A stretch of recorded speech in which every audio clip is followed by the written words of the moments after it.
IAI's founding fathers have set two goals for the establishment of IAI. The Institute of Indonesia Chartered Accountants (IAI) was organized to enhance the quality of accountants' education and improve the quality of Indonesian accountants' work. IAI, Mastering Change, Preparing for the Future.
Your business is a living thing,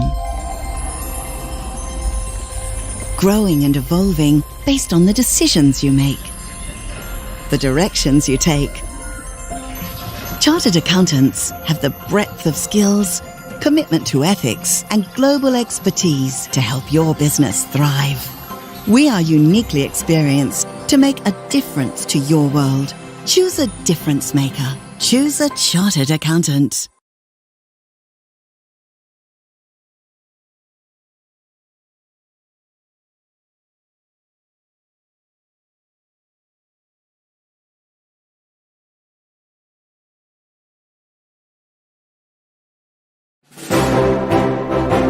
Institute of Indonesia Chartered Accountants, IAI. Excellent Professional Accountants, Advance Indonesia. The Institute of Indonesia Chartered Accountants, IAI, actively supports the development of human resource and economic transformation in Indonesia. Akuntan memiliki peran penting dalam pembangunan nasional yang berkesinambungan. The accountancy profession is supporting efforts to improve the professionalism of Indonesian human resource so that they can work optimally to support efficient and transparent economic development.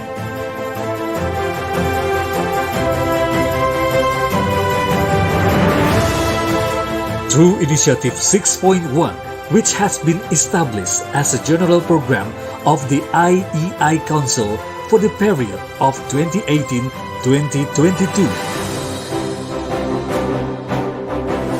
IAI is ready to work and contribute to the safeguarding of the nation economy towards Indonesia Emas 2045.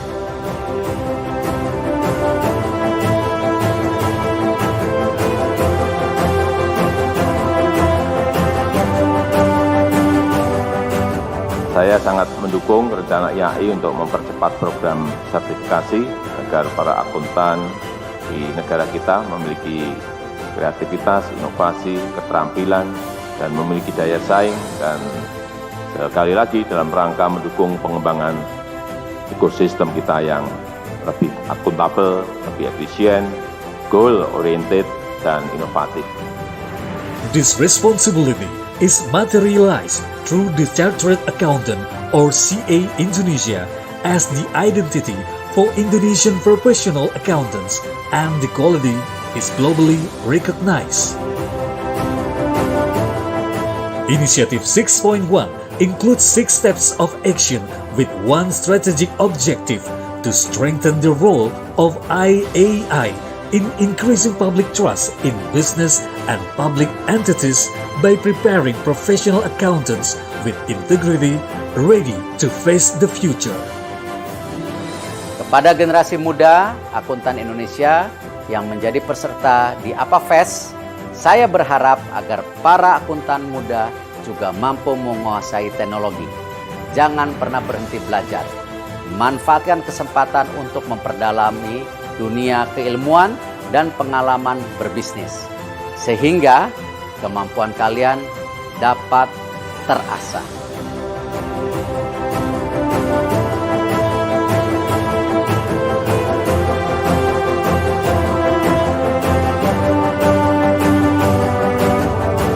IAI carries out its duties and responsibilities to compile the financial accounting standards and professional standards, carry out certification examination, as well as other professional activities referring to the International Federation of Accountants and Chartered Accountants worldwide.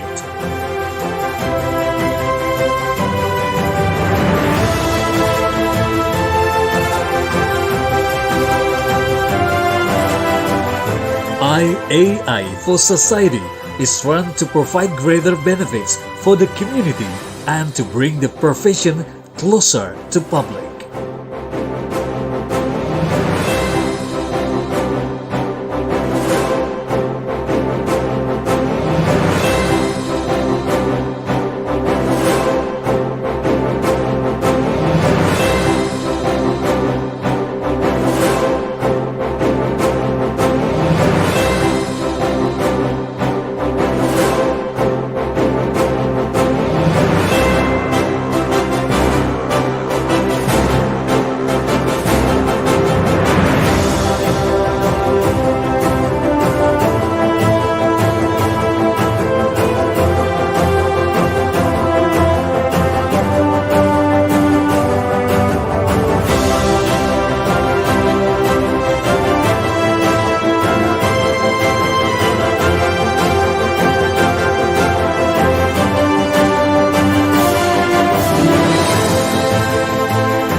IAI's founding fathers have set two goals for the establishment of IAI.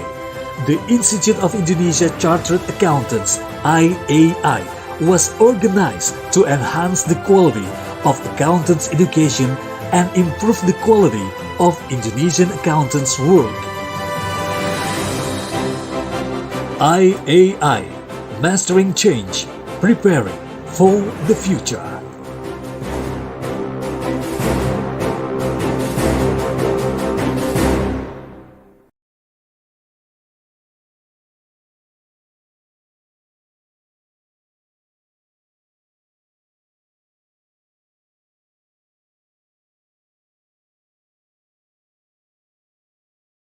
Which has been established as a general program of the IAI Council for the period of 2018-2022. IAI is ready to work and contribute to the safeguarding of the nation economy towards Indonesia Emas 2045.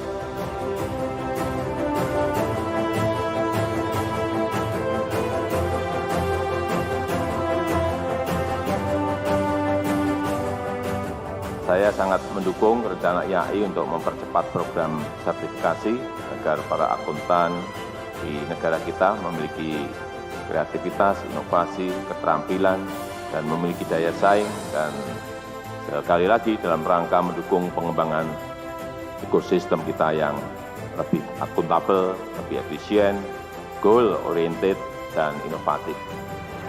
This responsibility is materialized through the Chartered Accountant or CA Indonesia as the identity for Indonesian professional accountants, and the quality is globally recognized.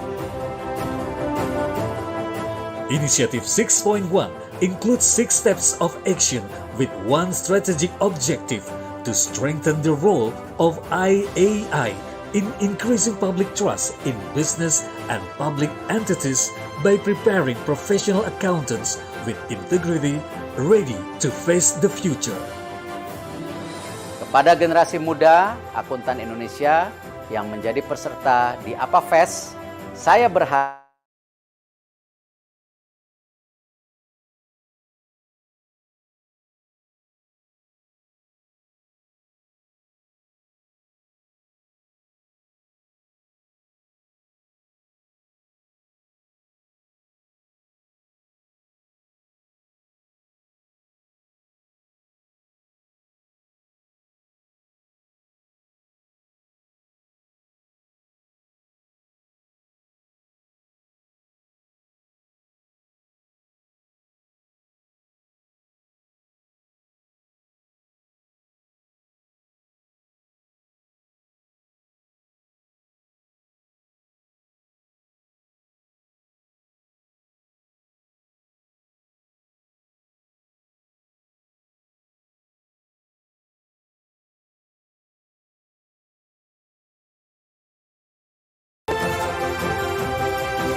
IAI for Society is run to provide greater benefits for the community and to bring the profession closer to public.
IAI's founding fathers have set two goals for the establishment of IAI.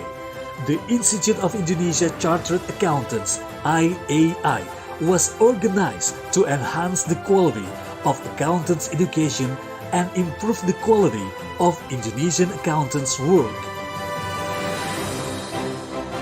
IAI, Mastering Change, Preparing for the Future.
Your business is a living thing,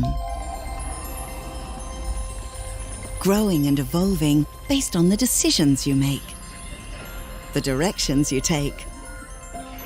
Chartered accountants have the breadth of skills, commitment to ethics, and global expertise to help your business thrive. We are uniquely experienced to make a difference to your world. Choose a difference maker. Choose a chartered accountant.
Ran, liatin Ran, bentar Ran. Ini mute nggak? Ini mute apa bukan ini? Kalau gini.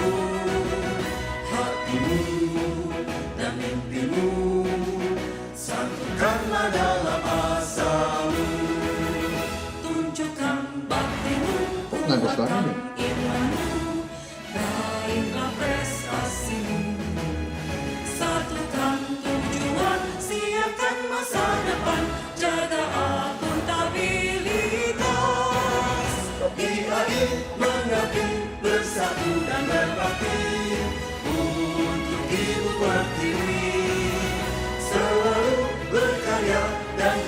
Integritas Ikatan Akuntan Indonesia. Ikatan Akuntan Indonesia.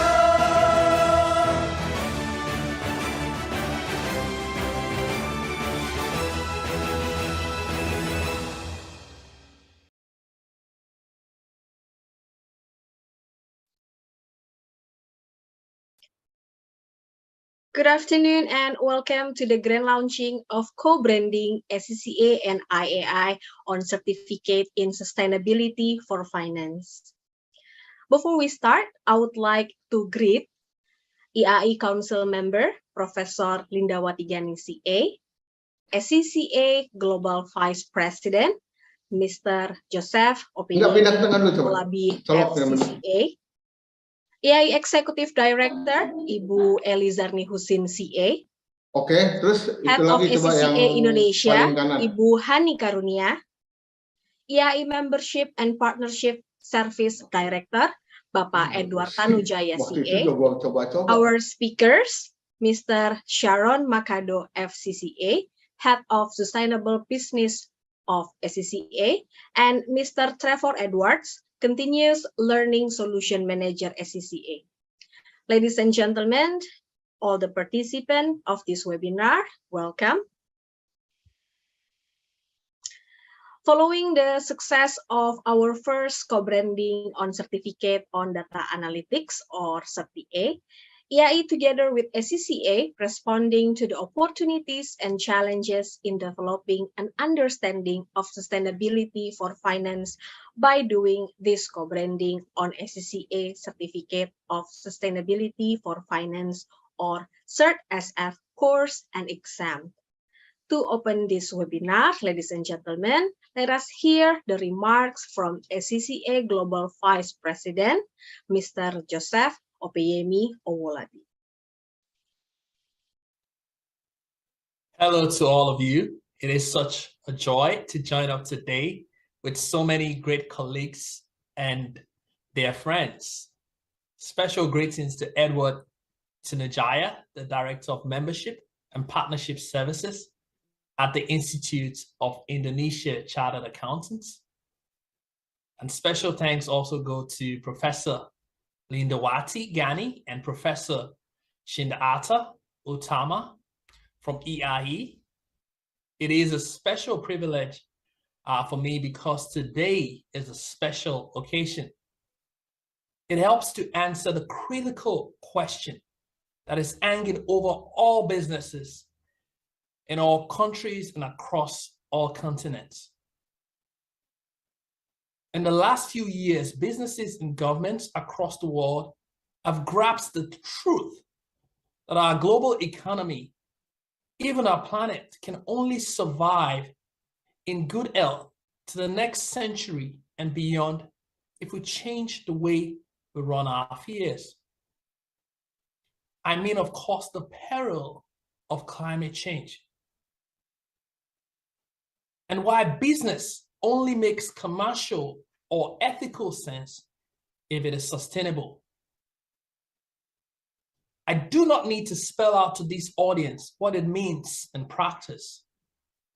Not in a nation of islands which faces some of the gravest risk of rising sea levels, threatening the viability of cities such as Jakarta, where deforestation and peatland fires remain dangerous issues for a population that depends so much on fishing and on agriculture. At ACCA, we've always believed that this was essential. Even long ago, when green issues were considered the preserve of fanatics. It is why sustainability has been our goal for as long as I have been a member. I know that our friends from IAI share our vision, and this has brought us together today for the launch of our joint Sustainability for Finance Professionals certificate. I also know that this means so much to business and society in Indonesia, which as a nation is striving to lead the region and indeed the world in this area. Today is one of the elements in a wider effort to propel Indonesia towards a successful presidency of the G20, where we all know sustainability is at the top of the agenda. The national body is also eager to play a big role and to lead in that quest. Our certificate is crucial and is welcome because it brings so many benefits to our members and to businesses in Indonesia. It will equip accountants with the relevant tools to lead in areas that make all the difference in businesses. helping business to thrive, to survive, and to lead in a sustainable future. Candidates who undertake the certificate program will learn to explain why sustainability is important to society, to organizations, and to finance professionals. They will be able to evaluate business value chains, business models, business practices for sustainability and related issues. They should be able to define the climate change risks and associated financial implications and understand the reporting frameworks for climate risk disclosures. Last but not the least, they will be able to explain the United Nations Sustainable Development Goals and their significance for organizations in terms of risk and opportunities and the definition of impacts. The skills, expertise, and knowledge included in the certificate will set our people apart as professionals with the right training, the right philosophy, and the right ethical outlook to serve as the wise, far-seeing, and effective finance experts that Indonesia and the world needs right now. Thank you for listening to me. I thank you very much.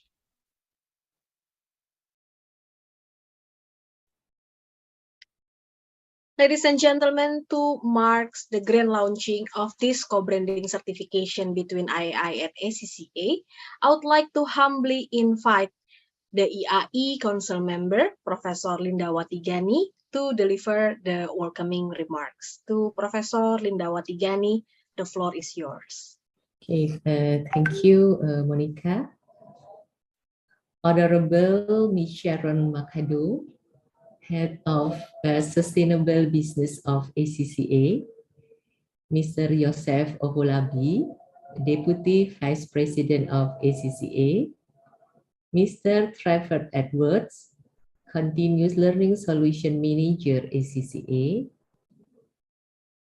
Ibu Elizardi Hussein, Executive Director IAI, Ms. Kaniko Karunia, Head of ACCA Indonesia, Mr. Edward Tanujaya, Director of Membership and Partnership Service IAI, which later will as a moderator.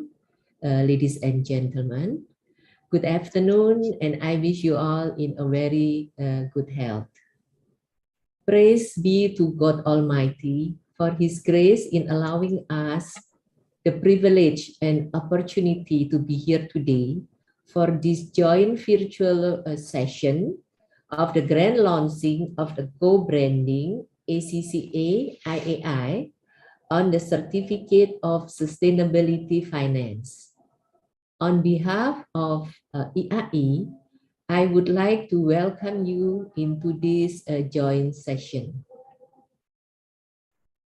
As all of us aware, sustainability is one of the burning issues of our time, and it is an issue that is relevant to all of us, regardless of where we live and how we earn our living.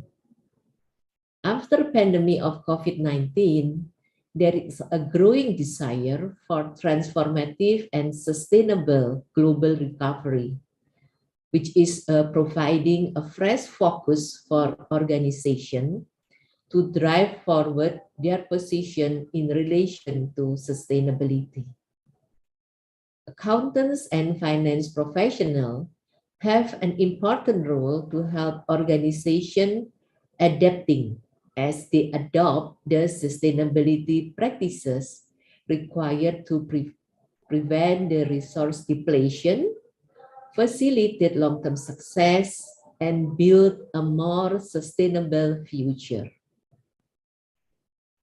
IAI responds to the opportunities and challenges in developing an understanding of sustainability for finance by doing co-branding on ACCA Certificate of Sustainability for Finance, both course and examination. This CertSF will allow finance teams to gain skills and knowledge to enable them to confidently lead on sustainability issues in their organization. The second IAI ACCA co-branding follows the success of the first co-branding on the certificate in data analytics, or we call it or refer it as CertDA. IAI encourages related parties to improve their qualification through this certification, while encouraging all parties to allow IAI certification, especially the professional accountant certification, or referred to as chartered accountant or CA. Ladies and gentlemen, as a professional accountant and IAI National Council member, I strongly believe that the future of the world will be determined by how we manage resources today. In that context, the existence of a global standard related to sustainability is very urgent as a tool to measure and guide the preparation of sustainability reporting. Sustainability report allow organizations to consider their impact on various sustainability issues. This will allow them to be more transparent about the risks and opportunity they will face.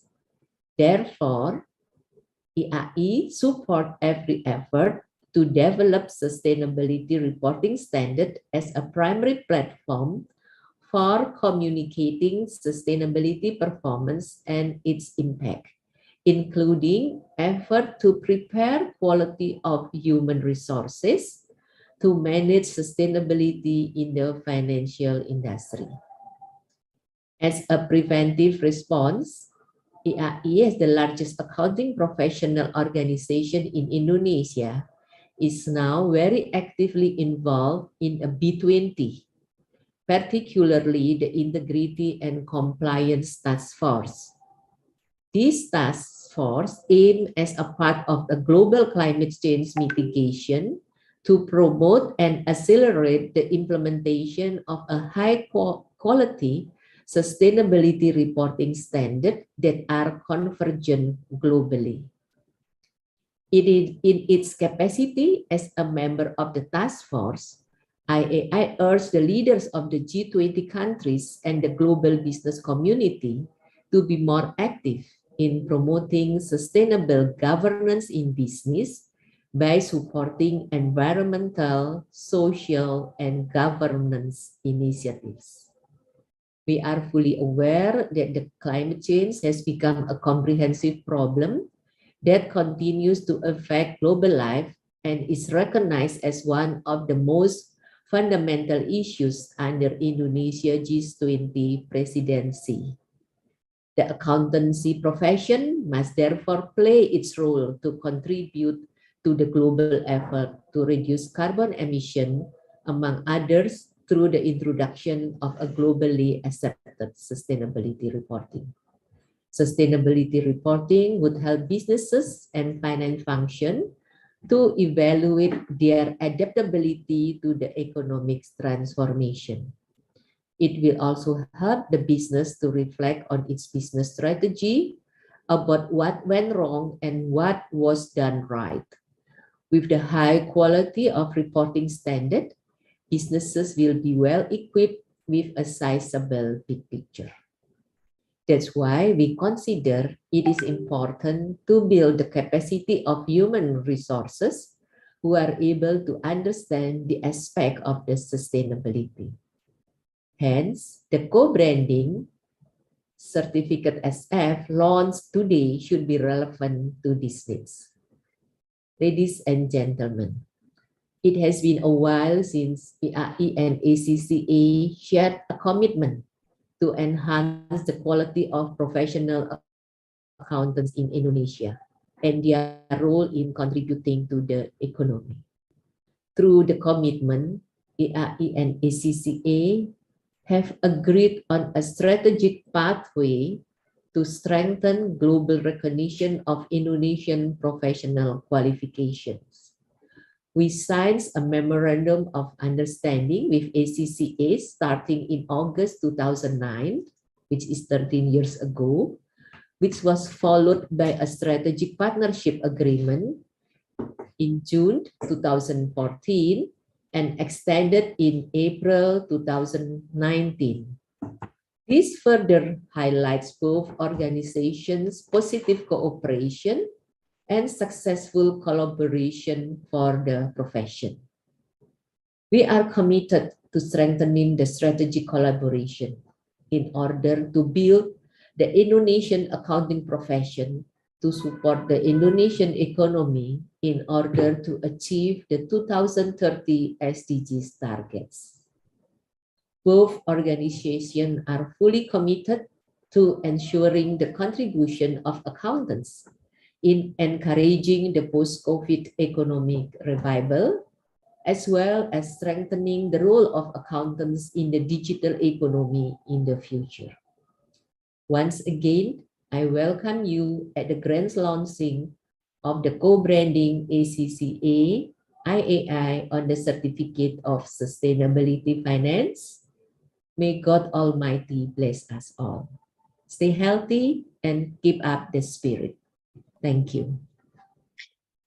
Thank you, Professor Linda, for the warm welcome. Before we move on to our next agenda, I would like to invite Professor Linda Watigani, Ibu Elizarni Husin, Sharon Makado, Trevor Edwards, Ibu Hani Karunia, and Bapak Edward Tanujaya to open your camera for a group picture. Once again, please for Professor Linda Watigani, Ibu Elizarni Husin, Sharon, Trevor Edwards, Ibu Hani, and Bapak Edward Tanujaya to open the camera. Okay, I see you guys now. I'll count to 3 and then smile. 1, 2, and 3. Another picture. 1, 2, and 3. Thank you, ladies and gentlemen. Ladies and gentlemen, IAI together with ACCA are fully committed to further establishing the role of accountancy profession in Indonesia. We have so many programs together. Previously, we have co-branding ACCA and IAI on certification in data analytics. And now we have certificate in sustainability finance or CertSF. To share with you more details about this initiative, we would like to invite the Continuous Learning Solution Manager of ACCA, Mr. Trevor Edwards. To Trevor Edwards, the screen is yours.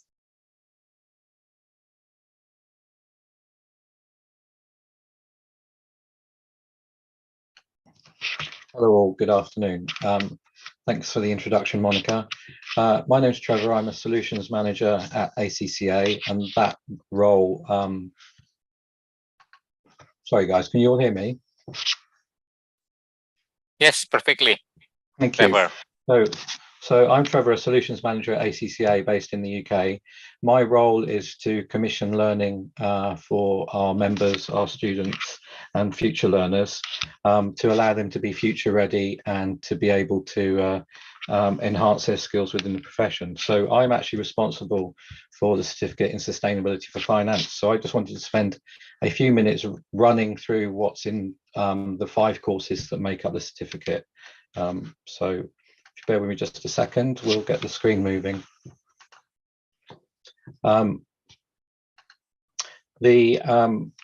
We've been looking at the way that we shape accountants for a sustainable future, and we did some research in October 2020, which showed that sustainability was no longer a choice, it was a necessity. 90% of all the people that we surveyed believed that organizations must increase their efforts to become more environmentally sustainable and make a positive impact on society.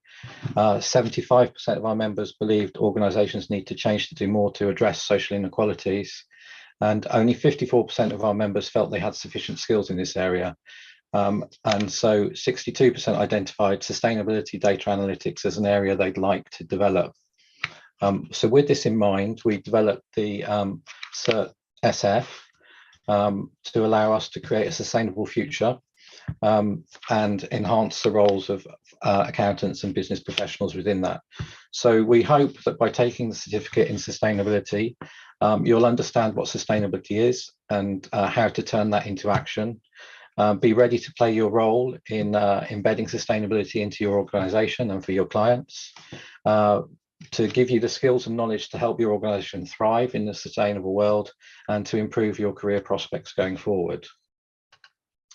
The certificate consists of 5 courses, each designed to give you and your team skills, knowledge and confidence to lead sustainability.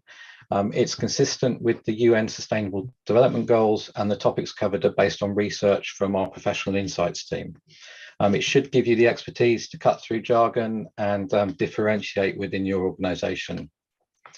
As I say, there's 5 courses. Just going to do a brief introduction to each one in turn. The first is an introduction to sustainability for finance professionals, designed to develop your core understanding what sustainability means for the planet, for people and for your organization. The second is on climate risk and reporting for finance professionals. Here you can learn how to reduce the impact that your organization has on the planet and build organizational resilience. The third course is more about sustainable development goals and their impact for the finance profession. So we go through the UN SDGs and how they represent opportunities for value creation and how to take on those opportunities. The fourth course is more about ESG, so that's environmental, social and governance performance and metrics for finance professionals to use.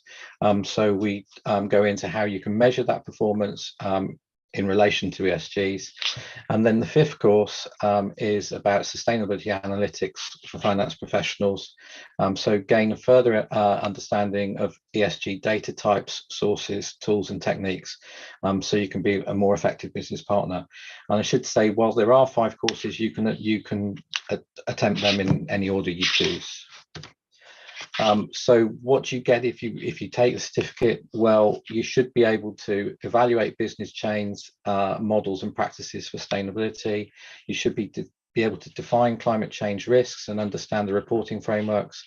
You should come away with an understanding of the UN SDGs and the significance for you, your teams and organizations, and explain that further and look at systems for collecting and analyzing that important ESG information, and then go on to explain sustainability analytics. The courses that we run on our ACCA learning platform are interactive. They're a build-up of text, illustrations, diagrams and charts. We input regular knowledge checks and quizzes. There's case studies and interviews throughout the courses. And we give recommendations and links to other further reading and resources. The content is generally available for 6 months and it's available across multiple devices, so you have the ability to learn at a desktop, on a tablet or even on mobile phones. As you know, once you've completed all 5 courses, we will ask you to take a short online assessment. That's of 25 questions. You can do that up to 3 times. And you need to achieve a 50% pass rate to be awarded the certificate. And once you're awarded the certificate, you're also awarded the letter CertSF.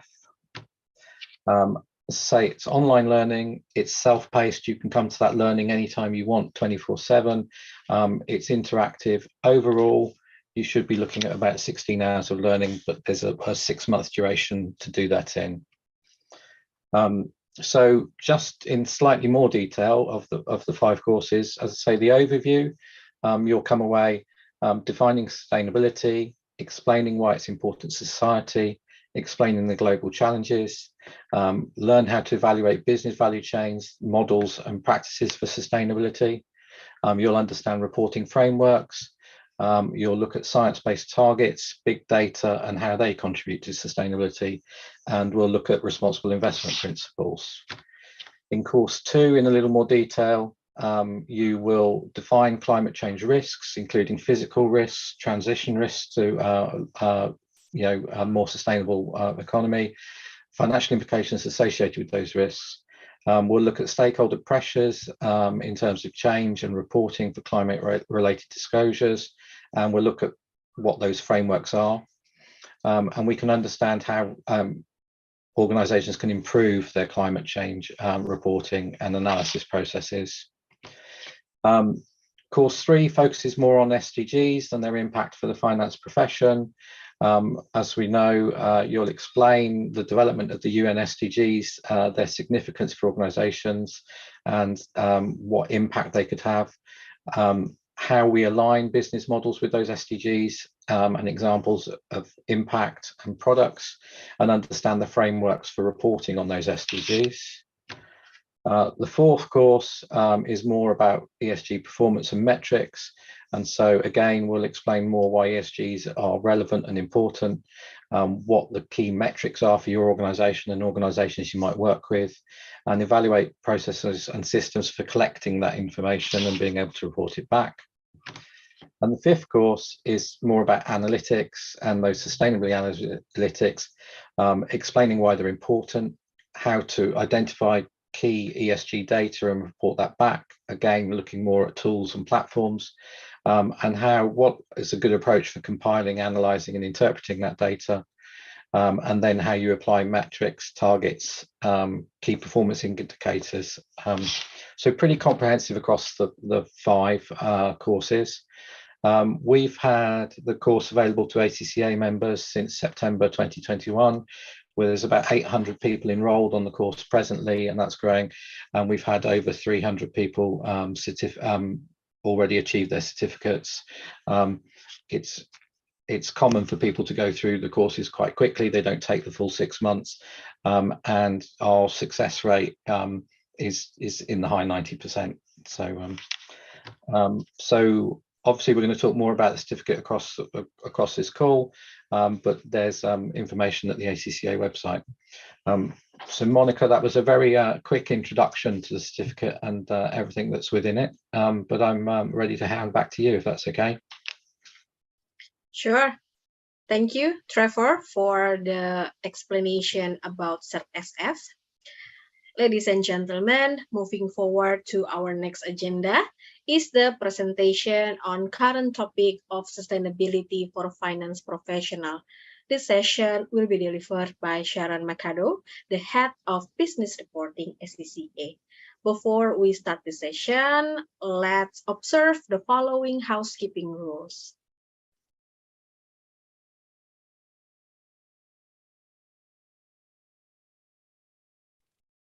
Okay, ladies and gentlemen, I will now hand over the session to Sharon. Hello, everyone, and it's really great to be here to talk about this important topic. I'm just trying to share my screen, and I will do so now. So hopefully you can see my screen. If you can just pop a note in the chat to suggest that you can. Yes. Brilliant, thank you. And so just in terms of this really important topic here, it's something that ACCA has been thinking about, researching and delivering within our qualification, and as you can see, products for members for some time. But let's have a little bit of a step back into where this has all come about, and heard the phrase, accountants can save the world. Where did that come from? Well, actually, it was first mentioned by Peter Baker, who is now the CEO and president of the World Business Council for Sustainable Development, back in 2012. And 10 years on, we have seen some amazing sustainability-driven strategies. We've seen a wealth of reporting. But actually, what we're also hearing, just as we heard right at the start when Joseph was talking, that's not enough. There are physical threats that are happening, and there is therefore a wealth of regulation that's coming forward. Now, when we move on and think about what do we mean by sustainability, and that's something that ACCA has been thinking about for many years. And I'm going to highlight some of our research in this space. And at the heart of it, a piece of research that we delivered last year, Professional Accountants at the Heart of Sustainable Organisations, really identified that role of accountants saving the world through three key aspects: creating sustainable organisations, protecting them, and communicating the value to all impacted stakeholders. But taking a little step back, what do we actually mean by sustainability? And in very simple terms, it's about being able to continue for the long term. And that, as we saw earlier, is impacted by environmental matters, social matters, but indeed intangible ones, such as corporate culture, know-how, and attitudes towards innovation. And in all of that, these matters of environment, social, and indeed intangible are interconnected and dynamically related to finance. And so therefore, there's always going to be trade-offs to be made and to be considered. So, for example, pursuing an environmental goal may well have implications for the community. Indeed, actually, making a decision about a return today, a financial return today, will have implications for the longer term too. But this notion of sustainability is not new. You know, I've just made reference to Peter Baker right at the start. But actually, taking a step back, the commitment to sustainable outcomes at a macro level certainly were in existence way back, you know, going back as far as 1992, when we saw the system of environmental and economic accounting. And what that did was incredibly important because it connected the fact that environmental matters are connected to economic ones. And through that accounting, what they were able to do was better understand the trade-offs that policymakers needed to make in their decision-making, and therefore develop sustainable policies for nations, regions, and indeed globally. And it's this policy that has actually filtered into the requirements for many organisations. So the questions that we're going to cover today are three, starting off with, why does sustainability matter to business? Now, of course, we've seen the reference to the physical threats that Joseph talked about, but there are actually other reasons why we need to be having sustainability at the heart of what organisations and business do. And I'll also explain why accountants have a key role too. Now, we know that regulation is a driver, but let's think more broadly about all of the resources that an organisation or a business needs. And the visual that you can see on the screen is just an adaptation of that from the former International Integrated Reporting Council, where they identified these 6 capitals or resources that a business was dependent on. And these principles have continued into the relatively newly formed International Sustainability Standards Board. But looking at them from the perspective of who provides them, society and indeed nature. Now, when we think about then the providers of these resources, let's think about what they are interested in. And if we think about it from their perspective, we will better understand how business needs to operate. So with regards to sustainability, so how are these resources, the 6 resources that you can see there, being managed so that they can continue to exist? And secondly, value creation. ACCA's work on integrated thinking and integrated reporting over the last 5 or 6 years has certainly thought through what it means to be creating value over the short, medium and longer term. And I'll pick up on this as we go through. But moving on to why sustainability matters beyond those physical threats. And let's start off with the positive news story that's there. If we get it right, then there is a great opportunity for recognition. And that's something that I highlight in my report, Professional Accountants Changing Business for the Planet. And starting off with that recognition, whether it comes from business groups like the big one, Corporate Knights, where back in 2022, they voted Vesta, who are a wind farm, the most sustainable company in the world. And prior to that, it was Ørsted in 2021. You've then got Share Action, who equally another business group who recently provided a rating of the insurance market, something perhaps closer to everything that we engage with. We've got consumer and online marketplace ratings. So, for example, if we look at Zalando, who sell their wares globally, they will have ESG ratings for each of their products. And then finally, obviously, the investor community. And here is an example that you can see of the Vietnam Sustainability Awards, where the stock exchange there has an annual award scheme for sustainable operations of their listed companies, and something that ACCA contributes to as well.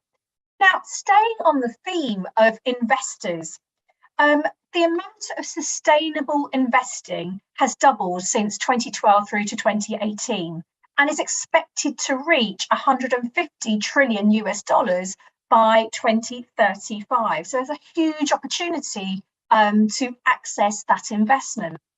But additionally, sustainable banking has grown as those depositing their funds want their money to be invested in sustainable outcomes, a great opportunity for SMEs. And an example of how impactful sustainable banking is, a bank like Ando has been proven to be 27 times more effective in delivering environmental outcomes than all of us reducing our travel, reducing our water and energy and meat consumption. Now, the benefit of this sustainable investment and sustainable banking is, yes, of course, access to funds, but additionally, there's a huge wealth of guidance that many small and medium-sized enterprises can access. However, in order to access that guidance and those funds, there will be sustainability criteria to be met. Now, moving on to consumers. Consumers are increasingly focusing on sustainability matters, and the visual you can see has been taken from a McKinsey study.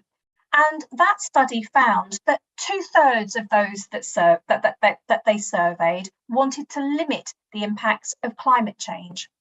88% wanted more attention to be paid to pollution by governments and by business. And 57% of those surveyed were going to change their lifestyle. And the way that they were going to do that was 60% of them were going to be focusing on the recycling and the second-hand market, only buying products that came in environmentally friendly packaging, for instance. Now, those consumers, let's not forget, are supported by technology. And that technology is breaking down competitive barriers. So therefore, if they don't like the product from supplier or business X, they can very easily go to another business that's much more environmentally or sustainability minded. And so therefore, organizations are being forced to revisit their sustainable business strategies. Now, throughout, I've been making reference to policy and regulation. So I'm going to spend a little bit of time talking about the changes that are happening here and what it means for both business and the profession. And this is actually covered across several pieces of our research, but indeed ACCA's policy work. Now, one of our key findings is that regulation was in the top 3 drivers for any business to make a change to their business model. And in fact, in our COP26 survey that we ran last year, 52% of those surveyed put regulation as the number 1 reason to actually make a change. And that was then closely followed by 48% saying that physical impacts of climate change was another reason, and then finance and customer action rated at 40%. Now, the level of guidance since the first interventions of the system of environmental and economic accounting have grown. And so it's fantastic to see some of the harmonisation that's happening in the marketplace. And I'm going to be picking up on the two that you can see on the screen. Firstly, when we think about the International Financial Reporting Standard Foundation and its work, the IASB has been there for quite some time. But the recently formed International Sustainability Standards Board is a major move, because what it's done is a couple of things. One, it's consolidated some of the guidance that we can see from SASB, the IRRC, and the CDSB. So bringing those together, it still has an investor focus. However, let's remember that investors are more focused on sustainability matters than they have been perhaps in the past. But that said, the MOU that the ISSB have signed with GRI is an important step, because it allows the Sustainability Standards Board, with its investor focus, to also think more broadly, just as GRI do. Now, if we move on and we think about what's happening in Europe, and you're thinking, well, we're so far away removed from Europe. And what I will do is outline why it's important to pay attention to what's happening in Europe over the next couple of slides. So in Europe, the Corporate Reporting Sustainability Directive has empowered EFRAG to develop European sustainability reporting standards for application of all European companies, but indeed any company that meets certain thresholds that has operations or interaction with Europe. And their perspective is slightly different in the fact that they have a double materiality approach. So they think more broadly, not just about investors, but about all of the stakeholders that the business is dependent on and indeed impacts. So let's consider Europe as a case study for the rest of the world and think about what's coming for all of us. And the reason why I've focused on Europe here is because they are slightly ahead in terms of what the changes they're making, and therefore it's an opportunity for us to learn about some of the things that are going to happen elsewhere around the globe. So firstly, if you're thinking, well, I'm not a professional accountant in reporting, so therefore it's not applicable to me, here the answer is it's applicable to every accountant in business and indeed in practice, because it's not just about reporting. The reporting does require businesses to talk about not just the KPIs and the targets, but actually strategy and governance around sustainability matters themselves. Now, the first thing is that in Europe, many more companies are going to be impacted, from around the 12,000 that are currently impacted by the directive that was only introduced actually back in 2018 to the CSRD that's been recently introduced, impacting about 50,000 companies. So more companies are impacted. The second thing as well to pay attention to is that regulation is going to be changing quickly and fast. And so therefore, it's important for accountants to stay on top of the changes that are happening. The second thing that to pick up on is that there's going to be much more in the way of reporting. And I'll pick up on that in a second. From the 5 topics that were previously deemed important to many more matters, including intangibles that I referenced earlier. And when we also think about implementation dates, Europe are expecting companies to comply with the rules pretty quickly, with first suggestions of implementation and compliance from 2023, so only 6 months from now. And also small and medium-sized entities are going to be impacted in the first instance, potentially because they're part of the value chain of larger organisations. However, there are plans for very specific standards for these smaller entities. And in particular, the approach that EFRAG are going to be taking is very much focused on having a proportionate approach for SMEs, also thinking about what's best going to work for SMEs and indeed small and medium-sized practices as well. So therefore, when something comes out from Europe in terms of consultation, please make sure that you are feeding your views in. So what are the standards? So they're broken down into sort of two main groups. The first ones are the overarching standards that all companies need to be complying with. General principles of good reporting, approaches to thinking about materiality, and additionally, there will be reporting required very specifically on a company's strategy, governance, and business model related to sustainability. And then there are going to be thematic standards relating to environment, social, and governance. And in total, 11 standards are applicable to businesses from 2023 onwards.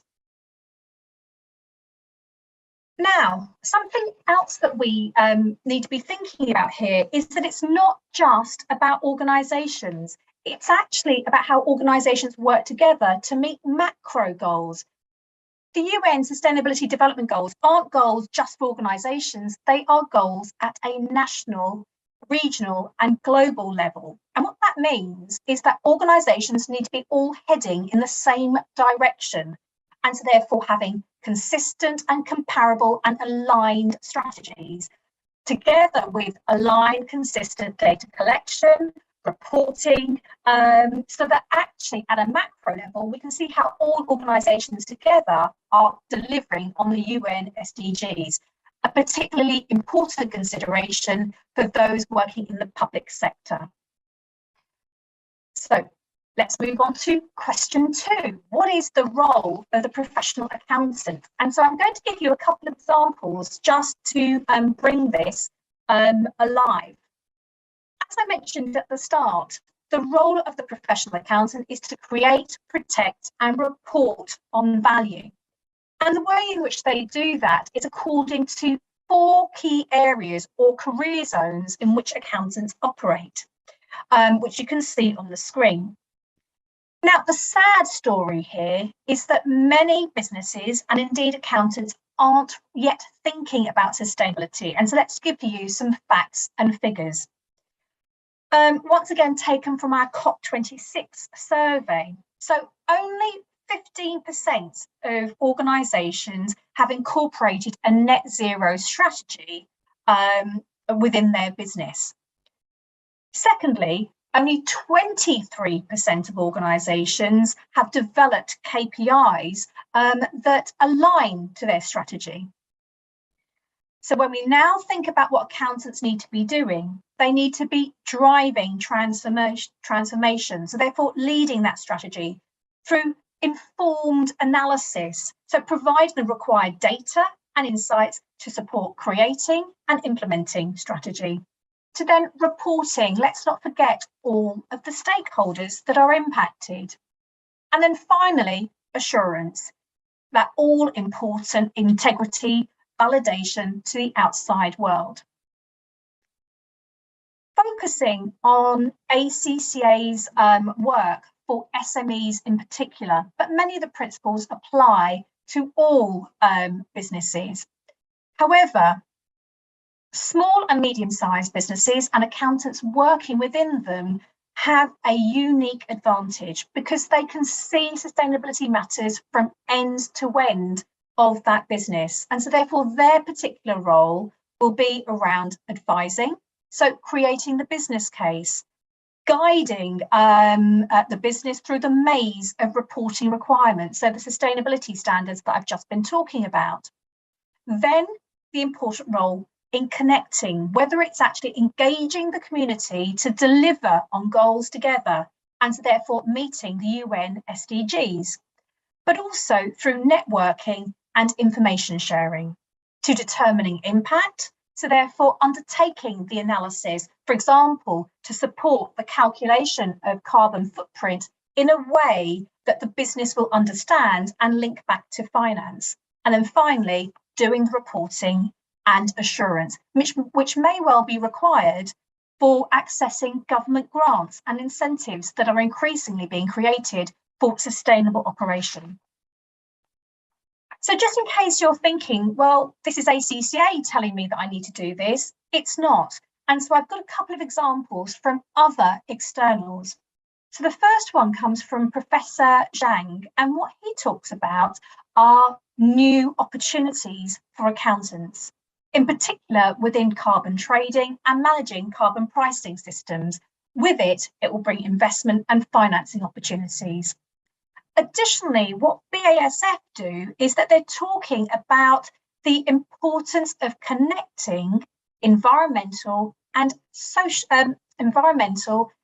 economic matters. And this is exactly what they did at BASF, where the finance function worked with the environmental scientists and indeed the IT function to create a carbon footprint calculator for use in the business, but also for customers to ascertain how negatively impacting are they due to carbon on wider society and help them make better choices going forward. And finally, let's not forget Professor Mervyn King.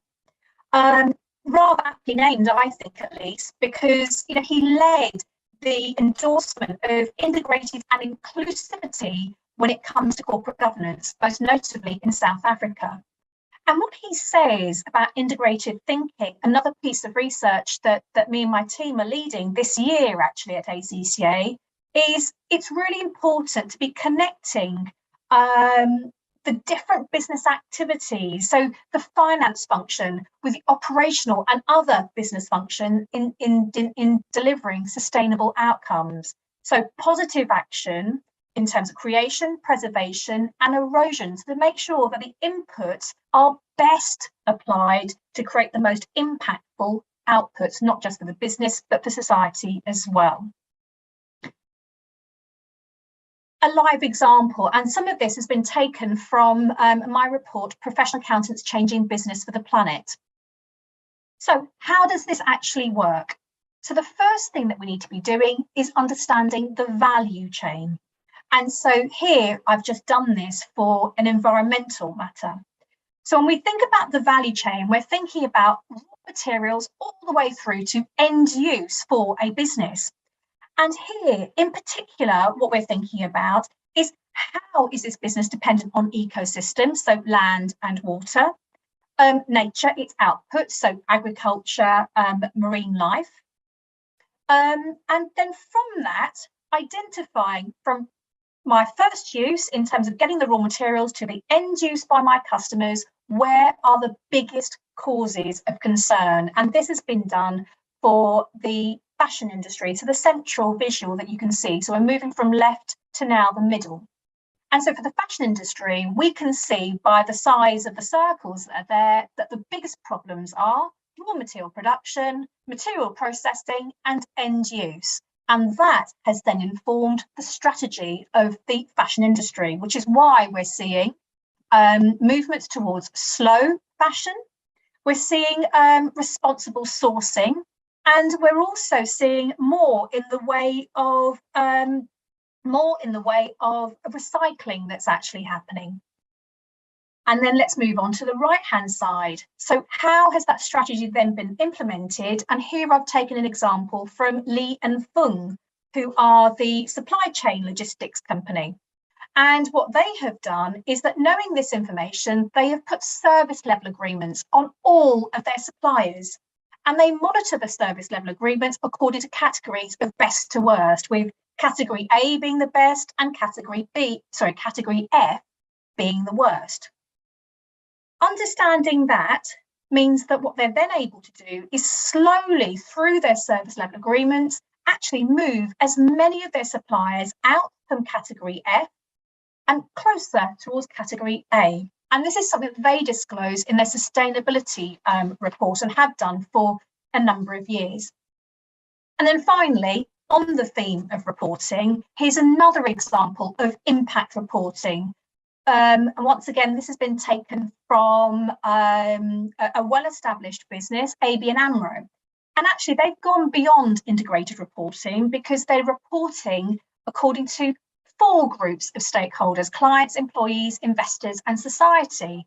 And for each of the 6 integrated reporting resources or capitals that ABN AMRO are dependent on, they've created effectively a bit of a heat map as to what the biggest impacts and dependencies are.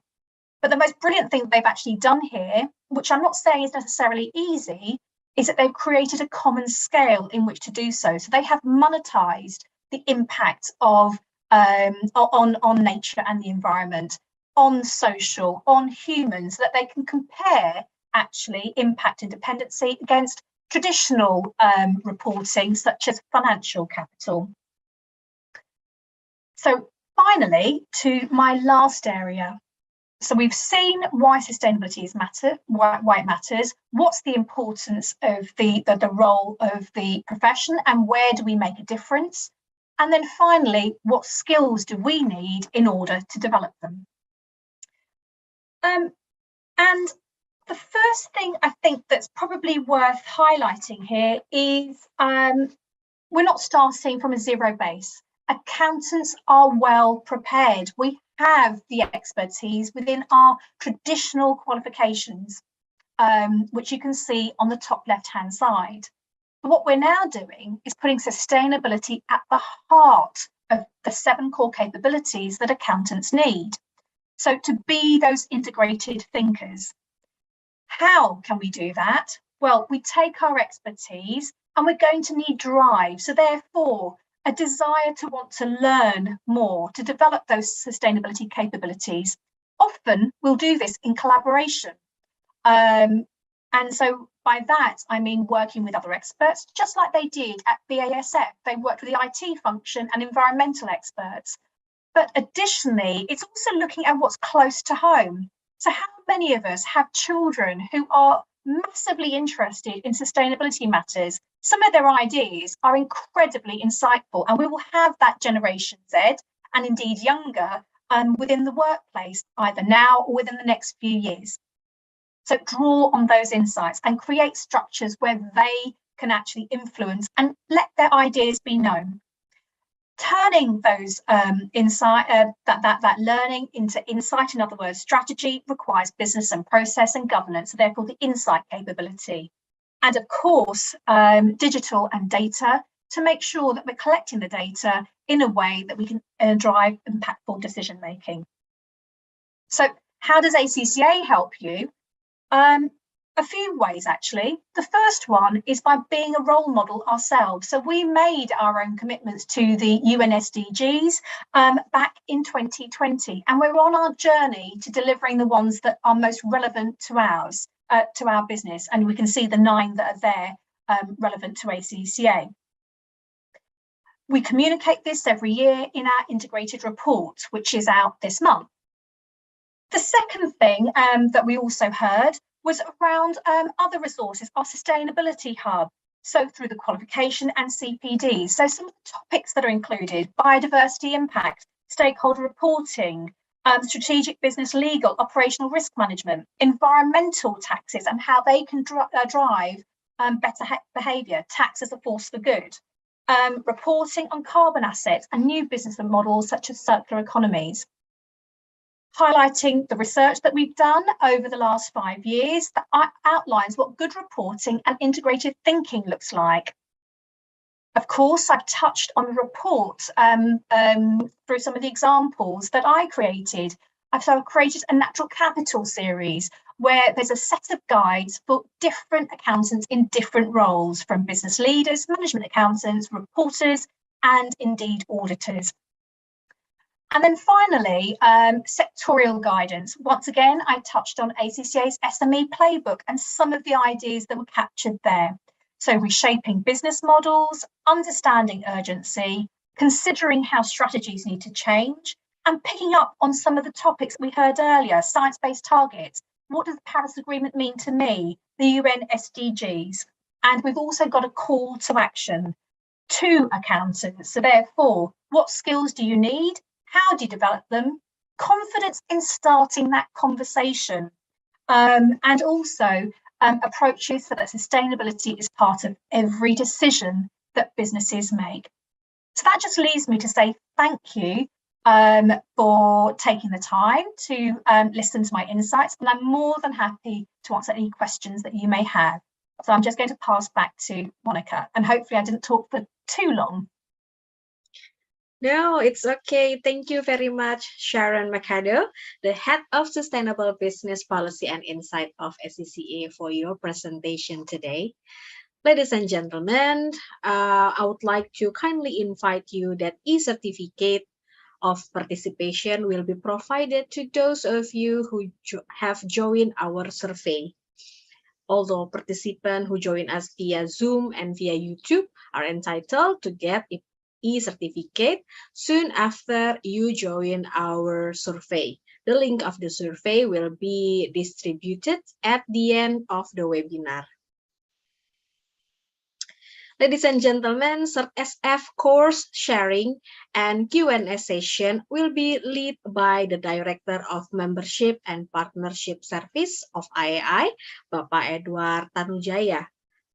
All the participants are welcome to ask a question by using the chat box, or you could also raise your hand and wait until the moderator allow you for a direct communication with the speaker and also the moderator.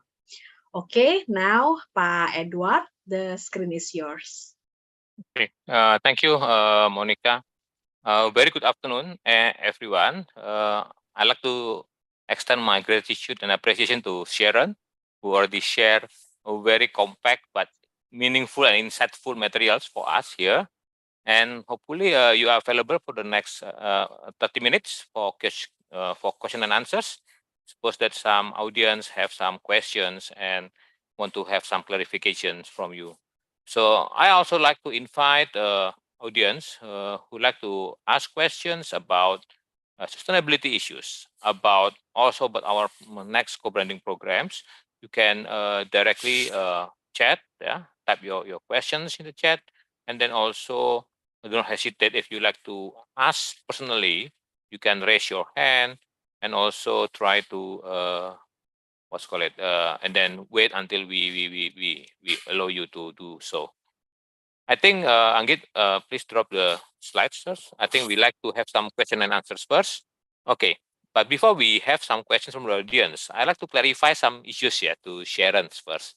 It's always interesting to see from your first statement about the accountants have a very important role to save the world. Yeah, and it's something that's nice jargon to hear, but sometimes we cannot imagine how we can do that. But listening to your presentations, I think it is very. We can see that our professions here, accounting, is truly important here for impacting society and stakeholders as a whole. But that creates some questions to us. Okay, and actually, I don't know. I'm sure that you already mentioned that in some part of your presentations, but I like you to reiterate again. Yeah, to reiterate again to ask about. Okay, in the futures, what sort of competencies and skills then that we as accountant need to master, need to possess, related to the challenges that you already mentioned, and then the needs and the necessity from the business for sustainability issues, integrated reporting issues, and in fact, moreover, the underlying point is to create and preserve value, right? But in the past, probably the competencies, the skills is okay. You understand financial reporting, you understand the standards. That's okay. But now, actually, it's when listening to your presentations, it's far beyond that. So, Sharon, any opinions from that? A very big question, so I'm going to try and do it some justice here. The way that I've understood your question, to make sure I'm very clear, is what competencies and skills do accountants need? And I guess the other thing to pick up on is to what level do they need it as well? Because when we think about environmental and social matters and intangible matters, we could probably put everything into one or both or several of those categories. What I would say is that, and I think I did touch on it, is when we think about tax, when we think about financial reporting, we think about audit, assurance, governance, all of the types, and risk management. Those are skills that are core to what the professional accountant needs. And my view ACCA's view, and indeed that from IFAC as well, is very much that those skills remain incredibly important. However, what we need to be doing is overlaying that with a mindset of wanting to learn more and thinking more broadly. So just like business law, for instance, there's a component in our professional qualification that requires you to understand business law. How do you need to understand business law? As it's relevant so that you can identify a legalistic issue. You will then know, okay, so I now need to go and speak to a legal professional. And when you speak to them, you know what questions to ask. And with our auditor's hat on as well, when someone gives you an answer, using professional skepticism to work out, does that make sense? Or has someone just told me something to make me go away? Which can often happen. So that would be the extent to which we need to understand these environmental issues. So know what science-based targets are. Do we need to be able to calculate them? No. Do we need to then think about how those science-based targets turn into metrics that can be used in internal performance management to see, actually, have we reduced our emissions? What is the impact? Yes. And so that's what I mean, is to be conversant, but beyond conversant, in a very sensible way. So I hope that answers your question. And collaboration is fundamental to it. Yeah, sure. And then you mentioned about the last three things, about collaborations, ethics, and also digital. In particular, it is very interesting for me, that also some of us, digital, for example, is something that's beyond our imaginations before the COVID strikes. After the COVID-19 strikes, here we go. We have those digital issues that part of our daily life. But, well, I just wondering how this digital can help us as a content profession to help understanding the importance of sustainability and integrity and the integrated in our daily work. Any comments on that, Sharon? Yes, of course. And from just initial thinking about this, I think that there are two ways in which we need to be thinking about digital. And when I talk about digital, I talk about digital and data as well. So when we think about digital, I'm talking about, opportunities where the use of technology actually reduces our dependency on really important resources and actually allows us to better service society. So a perfect example of this is around the fact that through the delivery of computer-based exams, for instance, all of a sudden it means that we're not printing, we're not dispatching back from exam centres. I'm thinking about ACCA's business model here. And that was actually a major impact to our business. That's not to say that the digital delivery is without energy consumption and what have you. However, that's one thing just to be thinking about, is thinking about, well, okay, so how can digital not just make your business more efficient, but actually also where are there sustainability and environmental and local benefits? We can reach many more markets in many respects because of digital. The second point is around data and the analytics.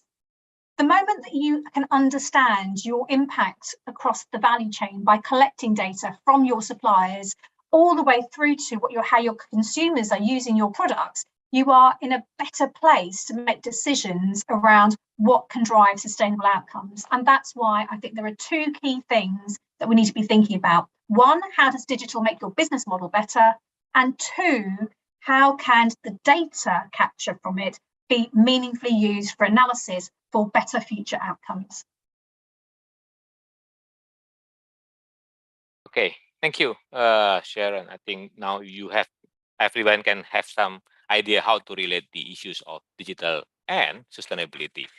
Sharon, I think I have one audience raise the hands, Pak Suryadinata, Pak Suryadinata, and also we have another one is Pak Iman Rohmani.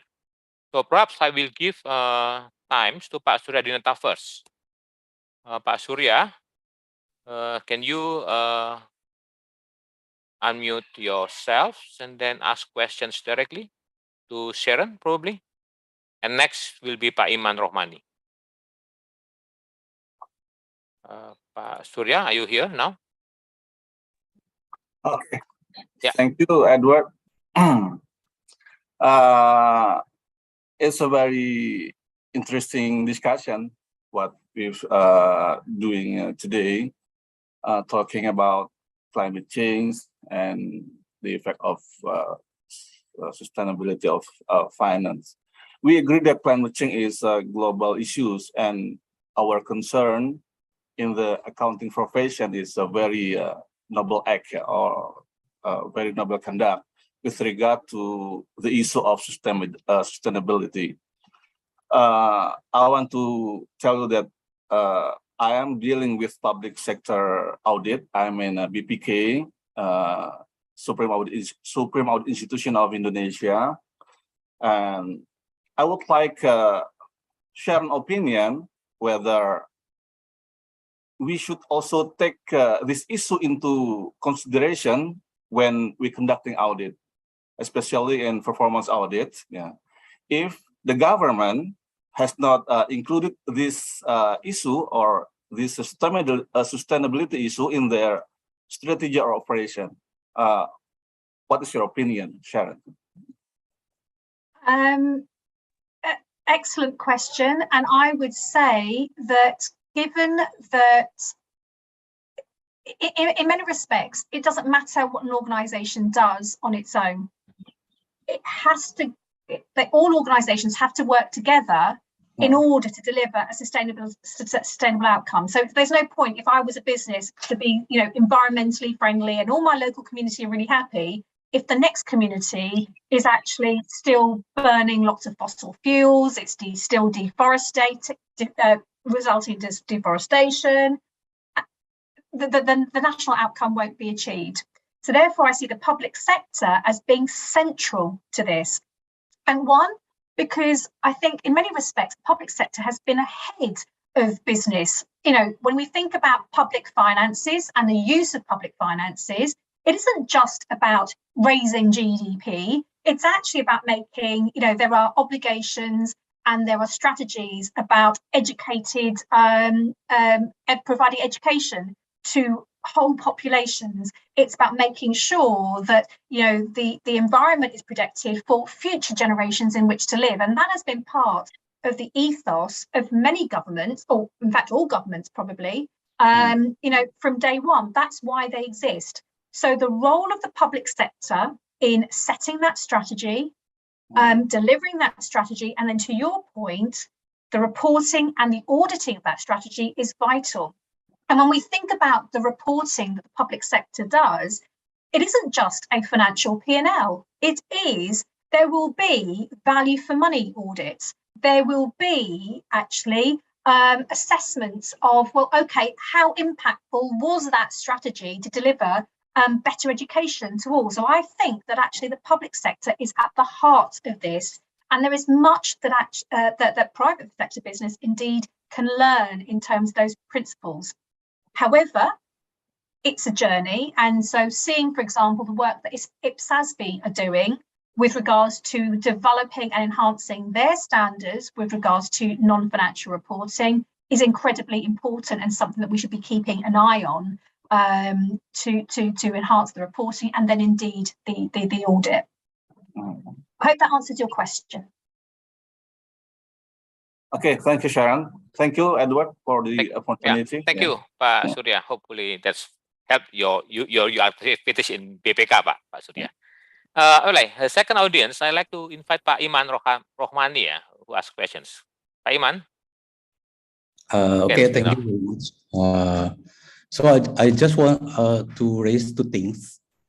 Number one, actually three things. Number one, my understanding, correct me if I'm wrong, that today most of every ESG rating provider have their own parameter and weighted as well as calculation to define the risk rating on ESG.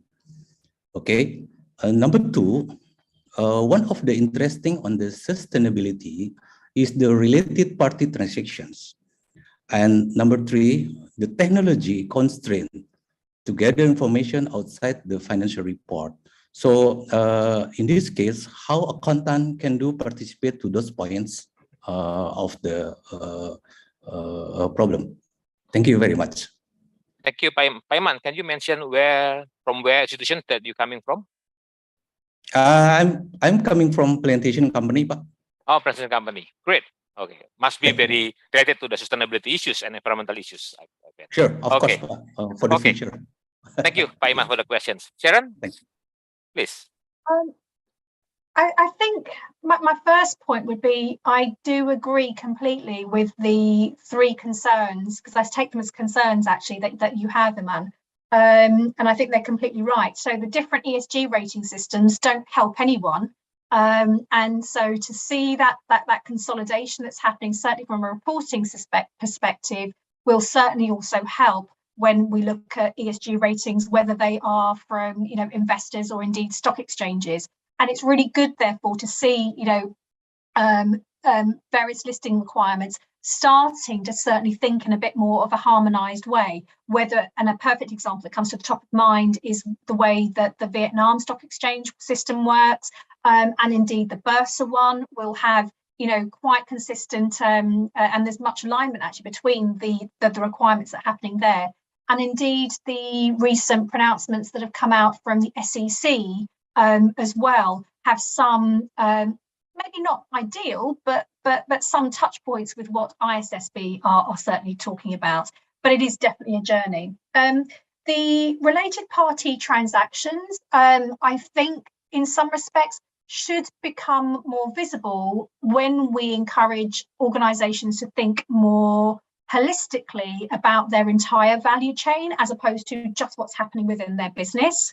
And that's certainly a right consideration. And I think the last one about technology constraints, I think that's a really big problem.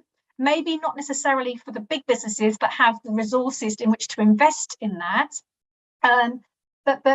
but actually, I mean, some of the things that I'm seeing, and apologies if I haven't got Indonesian examples, but seeing some of the movements in India, for example, in terms of strengthening their digital strategy, not just in education, but in terms of networks. I think that those types of incentives and focus of public strategy, public sector strategy, is incredibly important in making that difference. The other thing that I would like to flag is the wealth of information that's actually available on the OECD's own data hub in terms of driving and supporting all businesses in terms of identifying metrics and actually gathering data. So therefore using proxy data, for instance, that best reflects both your industry and indeed your geography. Hopefully that answers your question there. Thank you. Okay, thank you, Sharon, for answering. Thank you, Pak Iman. And Sharon, in Indonesia, I think now as we have become the holders of the presidency of G20 this year, and one of the issues that about integrity and compliance, which involve sustainability reporting issues. In ACCA, we have anticipated this, and also with the upcoming development in international and global about the upcoming ESSB, International Sustainability Standard Boards, and then the Sustainability Global Standards. We are already forming the so-called the Task Force for Comprehensive Corporate Reporting, so to anticipate that one. And luckily, we have here Ibu Elvia Sauki.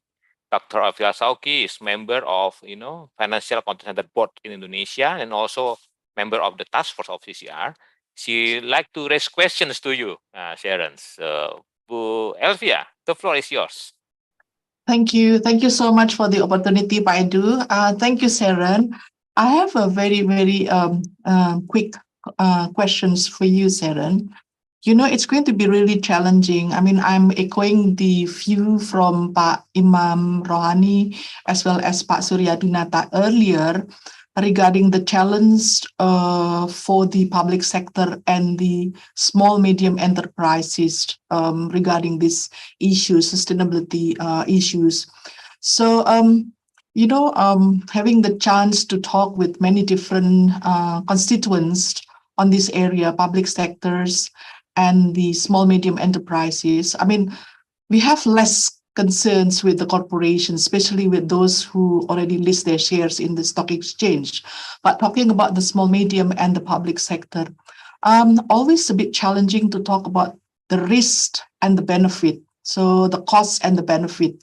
So to your understanding or to your expertise, I would really like to get your ideas in how to convince about the cost and the benefit in doing so, especially to these two area, public sector and SMEs, because they are still struggling with the impact of the pandemic. I mean, as you know, this is really, really hard for them. I mean, how can they think about sustainability if they still think about paying the salaries, okay? Salaries for the staff. So that's really, really talking in a simple word to this two area will be really good to have your opinion, Sharon. Thank you. Really important and probably difficult question. So I'm not sure if I'm going to be able to do that entire justice in the time available. I think that one of the things that, and this is my personal perspective, I think it's always better to talk about opportunity than it is to talk about risk. So in terms of the opportunity, by making those hard decisions now, you will be there in the future. That for me, I think, is the number one reason and driver to do something. I touched on the risks right at the start when I went through, well, if you don't do this, this is what's going to happen. But I think the difficult piece is around the trade-offs. So therefore, how do I make a decision for the future, knowing that today is going to be very, very difficult? And not least, those that might be following, the political news in the UK, that is the centre of the debate between the two remaining politicians that are there.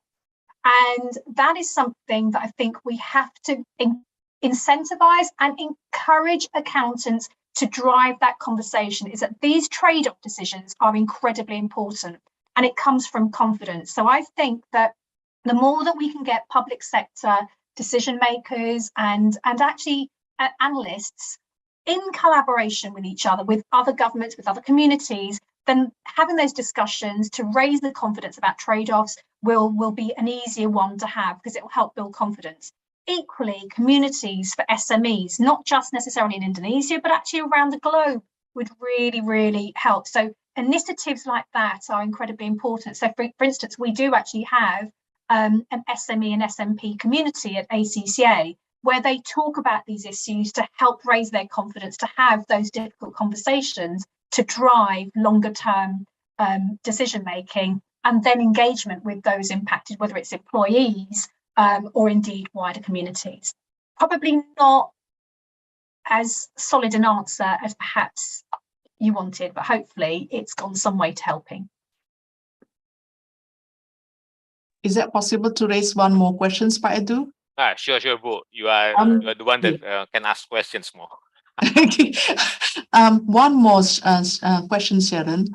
How about by providing a kind like subsidies or supports, resources, or maybe a kind like rewards, things like that? Because for small, medium enterprises, they're not really interested. I mean, generally, not specifically, okay, generally, and unless you give us some infrastructure to do it, some resources to do it, a kind of like subsidy, a kind of like rewards for them, indirect or direct rewards. And that's what I'm thinking, whether the government should do that to attract more commitments from the SMEs and also from those who are not really keen with the sustainability issues. Thank you, Sharon. Excellent point. And I did briefly mention it when I talked about changes to our syllabus, when we talked about environmental taxes being part of the syllabus. And actually, we have a piece of work that's referred that we call Tax as a Force for Good, that was published in 2019, I believe. And it points to the very message that you're making, is that if we have encouragements, incentives, and indeed taxes and subsidies in a way that focus and change behaviours and drive changes in behaviours, that certainly is a key lever in terms of encouraging SMEs and indeed actually all organisations to take a step in a positive direction. And that piece of work talks about not just looking at bottom line profit and then taxing the whole bottom line profit. It's actually thinking about, well, okay, let's look at the lines of activity that are happening in that business, and let's think about the ones that we want to encourage and the ones that we want to discourage, to your exact same point. And that's certainly some of the work that we do from a policy perspective, working with governments around the globe in terms of sharing those types of insights and the data and the difference that makes. So excellent point. Thank you for raising it. Okay, thank you, Bu Alivia, for the questions. Yeah, I think it's quite challenging for us. Yeah, quite challenging questions for Sharon, but also will be challenging homework for us also to implement in Indonesia. So yeah, we actually, can I ask? It's almost the end of the sessions, but can I ask one more questions to you, Sharon, for my personal curiosity? Yeah, Europeans has a very strong and solid backgrounds on non-financial reporting, yeah, just like sort of what's called it, yeah, starting from social accounting, and then nowadays we have the issues of integrated reporting, yeah, and others. So sorry. So in your opinions, yeah, how that the strong, solid backgrounds in Europeans context, yeah, can be popularized, yeah, in the rest of the world. We are talking about capitalism, where people will always focus more on the stockholders' value. But now we are asking entities and also accountant to start looking at the stakeholders' value. So not only shareholder but stakeholders. Any comments or suggestions on doing that, Sharon? I think you're right in terms of the points that you make. I think the key thing to when looking to Europe and what they do well is looking at role model companies.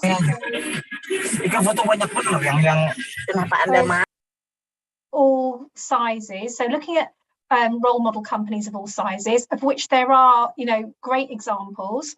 The other thing I think as well is to also look at the lessons that we can learn, from one of the good things about someone being a first mover is that everybody else can look and learn and not repeat their mistakes. And so I think there's a real opportunity there to keep an eye on what's happening, learn from the role models, but also learn from things that perhaps, we could do differently or more efficiently or more effectively. Okay, thank you, Sharon. Sharon, one more question, apparently, from our National Council, Professor Linda Batigani, who actually delivered the remarks earlier. Yeah. Professor Linda, you may ask your questions. Okay, thank you, Edu, for the opportunity. First of all, thank you very much, Sharon, for the sharing and also for the very insightful journey just now that you shared. Yeah, Sharon, I just want to ask one thing. I don't know, based on your explanation just now, it seems that the successful implementation of sustainability dependent upon how ready is a company, right, to integrate the sustainability actions into the business process of that company. I don't know how far our companies have already implemented that, or they still just focusing on the reporting itself, or they integrate actually those sustainability actions to their process itself. Can you please share your maybe experience on that? Thank you. Okay, thank you. So we have started some research in terms of readiness for, in particular, what's coming through from the ISSB. And the way that we've done that is by focusing on how ready are they, for instance, to be talking about strategy, business model, metrics, and targets related to the climate exposure draft? Because obviously many of these requirements either align very well with TCFD or indeed actually the SASB requirements. And in terms of readiness, we focused on two very specific industries in terms of understanding that. One was the chemicals and the other one was construction. In terms of looking at that readiness, I have to say it was a very, very mixed response. So whilst many companies, a high proportion, said that they were compliant, for example, with SASB standards and indeed the TCFD, when we looked at perhaps the quality of that compliance, there was a huge amount of differentiation. From the top of my head, unfortunately, I can't remember those statistics, but I'm more than happy to share them. And indeed, we've actually got an article that's being released in our Accountants for Business magazine, e-zine, later in August or indeed perhaps September. It's coming out, and we have a report that shares the detailed findings. The other thing that also to pick up on is where people are presenting their information, because it could be in the sustainability report, front half, back half, its connectivity with financial statements as well, was actually something that was very, very disparate, because it's all well and good having the strategy, but making sure that your stakeholders understand it and can find out about it is another problem as well. And that's something that certainly we at ACCA have a view on, because we have to make it as transparent as possible for people to understand what is going on within that business itself. So a very high level answer, but please do watch this space in terms of releases that we have on that piece of research. And I'm more than happy to share the link with participants on this call. Okay, thank you. Thank you so much. And very nice to meet you again. Yeah, nice meeting you again, Sharon, in a different occasion. Yes. Thank you. Okay. Thank you, Professor Linda and Sharon.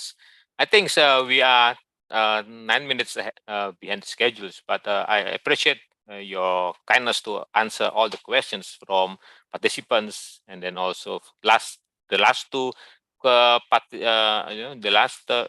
two questions coming from very important figures in IAI, because they were actually the one that supports the adoptions of the corporate commercial reporting standards, because we are also have to anticipate the new developments in sustainability standards.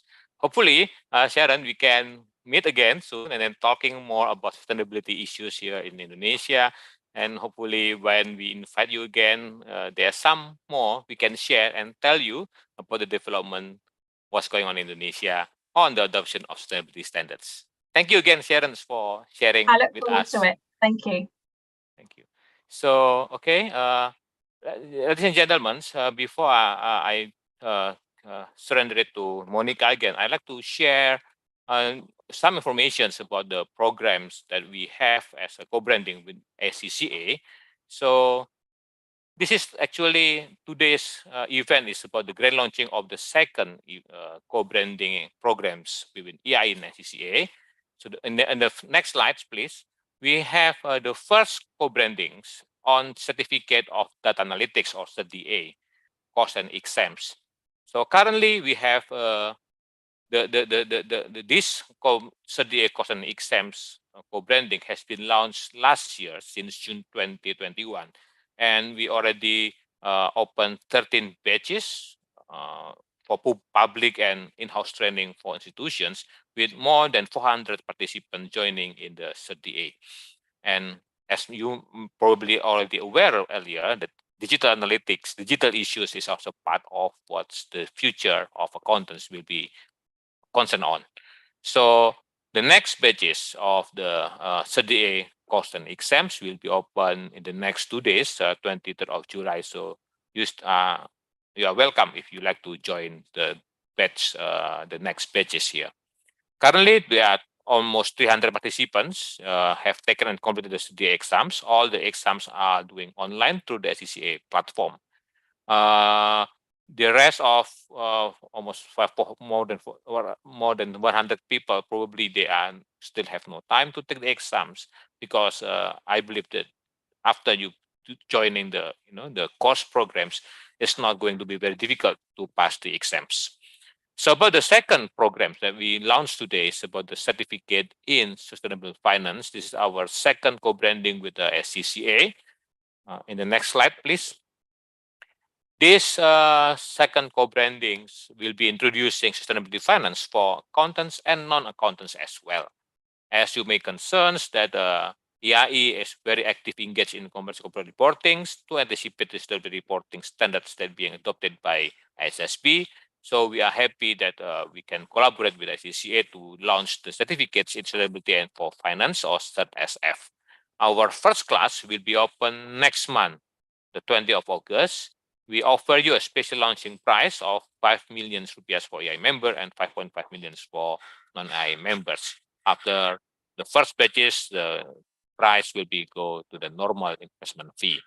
If you have any questions, please do not hesitate to contact us. The online registration link is available on the screens that you can see now. Or you can always contact us through our official WhatsApp 08 111 055 141. Okay, ladies and gentlemen, participants of the webinar, I'd like to thank you for always for actively engaged in our discussions today and joining our webinars about sustainable finance. So thank you again. I will return the floor and the monitors to Monica. Monica, please. Thank you, Pa Edward. Also, thank you to Sharon for sharing your valuable answer to us, especially on matters of sustainability. Ladies and gentlemen, all of the participants who joined this webinar, both from YouTube and also Zoom, are entitled to get e-certificate. You need to join our survey as the participation form. The link have distributed on the chat box on this Zoom and also YouTube. Please to also note that the link will be closed at 7 p.m. Jakarta time.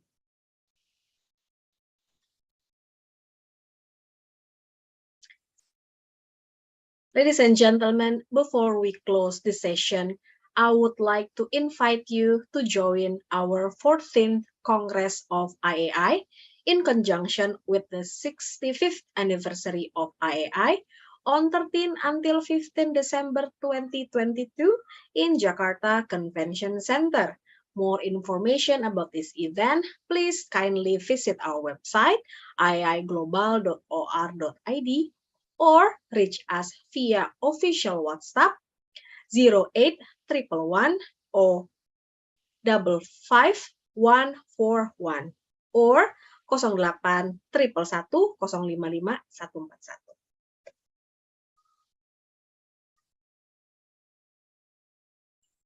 Ladies and gentlemen, we are at the end of the webinar session. On behalf of IAI and SCCA, we would like to deliver our sincere gratitude to all of the speakers and the participants. Thank you for joining us. Should you have further queries for this program, please do not hesitate to reach us via WhatsApp or social media or email.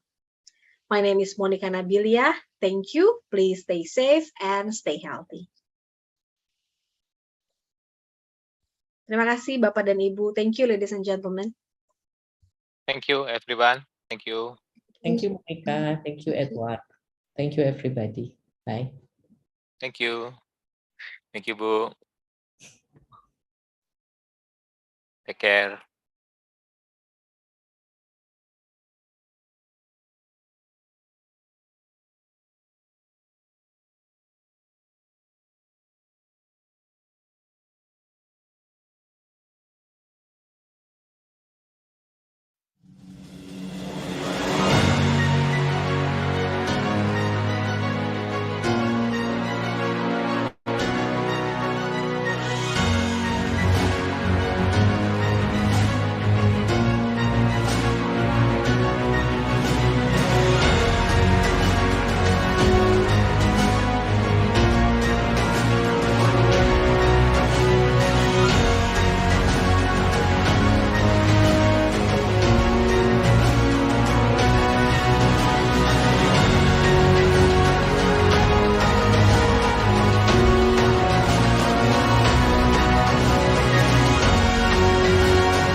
Your business is a living thing,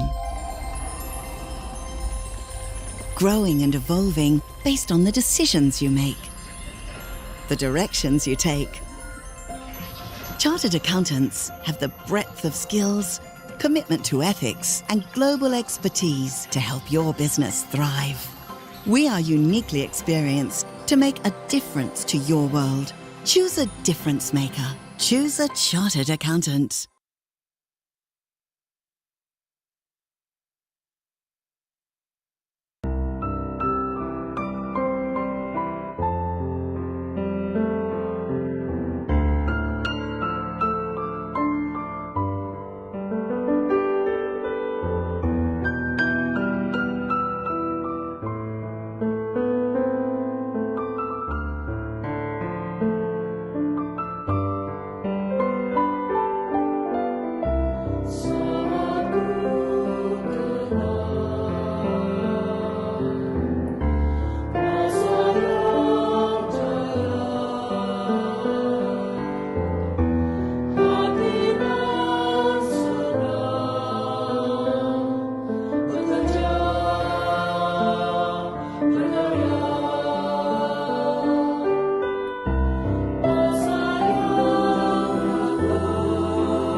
Baik, Bapak dan Ibu, terima kasih telah mengikuti jalannya webinar kami pada siang hari ini.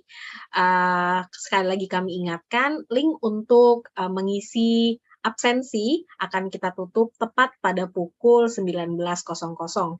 Untuk material akan kita sampaikan bersamaan dengan sertifikat yang telah Bapak dan Ibu sekalian isi. Kami akan tutup link meeting ini dalam hitungan ketiga. 1, 2, 3.